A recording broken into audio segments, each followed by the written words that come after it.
Film के अंदर एक बड़ा ही मजेदार सीन है जिसमें बिच्छू इन्वॉल्व है और उसको पीसा जा रहा है और उसके अंदर कुछ और चीजें मिक्स करके मतलब गौहर कह रहा है ऐ कोई आम नशा नहीं ना इंदा रस मुक्या है ना मेरा जी रजिया है। तो ये नशा कहीं से देख के बनाया या कोरोना वैक्सीन नहीं, ये नशा बिलाल ने वैसे आई थिंक रिसर्च करके बनाया लेकिन जब से लोगों ने फिल्म देखी है सब लोग फोन करके पूछते हैं ये नशा कौन सा है? अच्छा, ये लोगों को नहीं मालूम, ये लोगों को नहीं बता रहा। मैंने जब फिल्म देखी तो मेरे पीछे कामरान लशारी साहब बैठे हुए थे।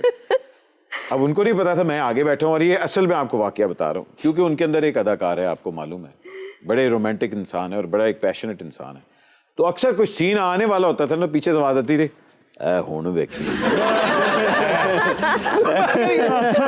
चौथे पांचवें सीन के बाद पता लगा अच्छा मैं क्या लशारी साहब बैठे हुए। That's such a compliment. वही ना, वो इतने इन्वॉल्व होके फिल्म देख रहे थे और अपने बेटे की फिल्म में तो आई कैन रिलेट कि कितना एक एंजॉय कर रहे थे कि यार ये फिल्म है जो, और वो मौला जट के बड़े हार्डकोर फैन भी हैं। बिल्कुल हाँ, बिल्कुल। तो जब वो नशे वाला सीन आया था ना तो उन्होंने एक बड़ी बात कही थी, वो मैं आपको बताने वाला हूँ।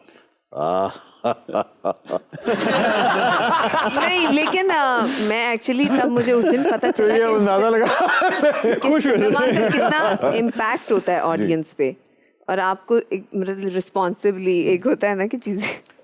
खैर ये तो नहीं, उसके लिए आपने लिखा था no beaches were harm during the क्योंकि लोगों ने एक्चुअली पूछा कि नहीं ये बाकी सब छोड़ दो लेकिन ये नशा कौन सा है। हमने अपने बिच्छू भी मार दी।